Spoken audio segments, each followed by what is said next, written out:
Olá pessoal, segundo dia aqui na leitura do Salmo 119, segundo dia, de 8 em 8 versículos. Hoje eu vou ler do versículo 9 até o versículo 16. Como purificará o jovem o seu caminho, observando-o conforme a tua palavra? De todo o meu coração te busquei, não me deixes desviar dos teus mandamentos. Escondi a tua palavra no meu coração para eu não pecar contra ti. Bendito és tu, ó Senhor, e ensina-me os teus estatutos. Com os meus lábios declarei todos os juízos da tua boca. Folgo mais com o caminho dos teus testemunhos do que com todas as riquezas. Em teus preceitos meditarei e olharei para os teus caminhos.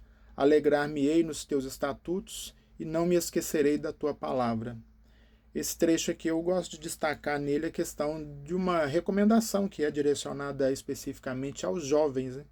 Quando a gente vê numa sociedade como essa nossa hoje, um jovem que expressa nos seus atos, nas suas situações do dia a dia, ele expressa uma sabedoria divina, é prazeroso a gente perceber isso, porque essa é a recomendação que o autor dos Salmos faz aqui, quando ele fala que esse jovem vai buscar colocar todas as suas ações, todos os seus fundamentos de dia a dia diante da palavra.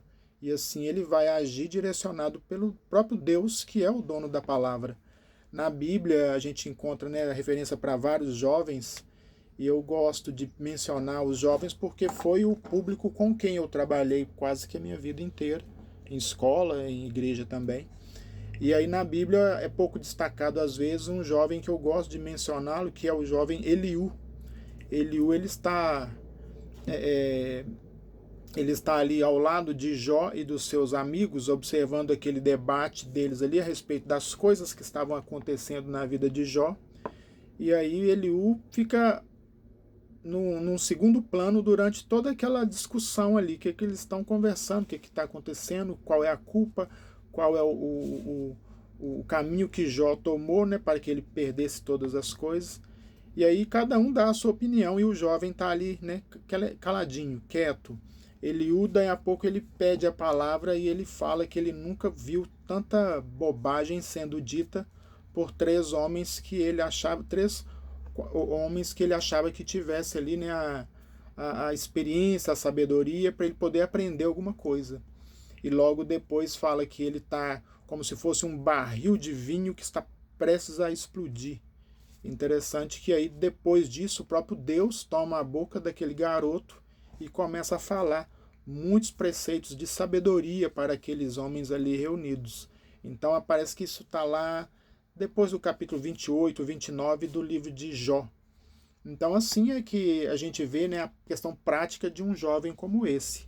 Ele está buscando o seu fundamento na palavra, ele está buscando o seu fundamento em conhecer a Deus, e ali, no momento devido, ele vai ser colocado como aquele que vai exercer a própria autoridade de ser a voz de Deus na sociedade, no meio em que ele está inserido, no grupo ao qual ele pertence. Então hoje a gente precisa desse tipo de sabedoria aí. Quanto mais para os jovens, tanto mais para os adultos, A gente passa pela existência e não vai coletando as nossas lições de sabedoria.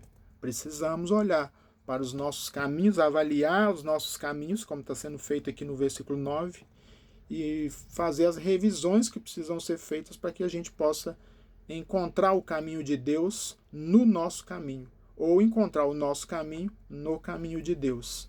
Alegrar-me-ei mais com os teus estatutos e não me esquecerei da tua palavra. Esse é o versículo final, versículo 16, e ele encontra a resposta também lá no Salmo capítulo 1, Salmo 1, versículo inicial, e com muitos outros jovens que na Bíblia, na própria história da Bíblia, eles mostraram excelência de Deus em fazer as suas escolhas. A gente vê isso em Esther, a gente vê isso em Ruth, a gente vê isso com Daniel, a gente vê isso com muitos outros jovens que fizeram uma escolha boa no início, e a trajetória da história que eles fizeram na sua sequência ali, de fatos, vai comprovar isso, e Deus coloca justamente esses jovens na palavra dele, para que a gente possa já ter também o exemplo a ser seguido. Quando a gente pensa em Daniel, olha que interessante, Daniel, que é um jovem que seguia esses princípios. Daniel, ele atravessou o reinado de 3 soberanos importantes. Ele atravessou em dificuldade em alguns, em um pouco mais de glorificação em outras situações, mas sempre zeloso da palavra. Então as dificuldades que apareciam ele conseguia superar baseado na fidelidade dele a Deus. Então quando a gente pensa, né, Daniel, quando ele é liberto lá da cova dos leões, a gente imagina muitas vezes que era um jovem ainda, mas já não era mais um jovem, já era um senhor na categoria aí de uns 80 anos aproximado. Então pensa só o que é isso.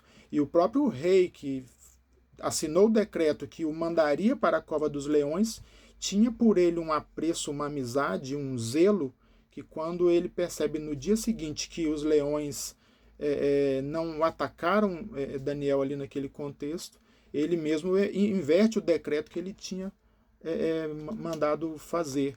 Então, quando a gente pensa nessa ideia de que Deus, no tempo devido, ele dá ao seu servo a glorificação. Então, um garoto que foi para a Babilônia muito cedo, quando ele é colocado na situação de maior risco, já aos 80 e tantos anos de idade, Deus está junto com ele e vai dar a ele livramento. Então, é o exemplo prático, né, da vida que precisa ser ensinada nisso aí. Uma outra referência, só para você ter aí a noção e já ir lá buscar a sua leitura, os capítulos iniciais de Provérbios, eles dão essas mesmas recomendações. Se você vai ali até o capítulo 5, 6, o 7, ele vai te ensinar bastante ali a respeito da própria vida. E o livro todo como um ensinamento completo. Amém? Deus te abençoe.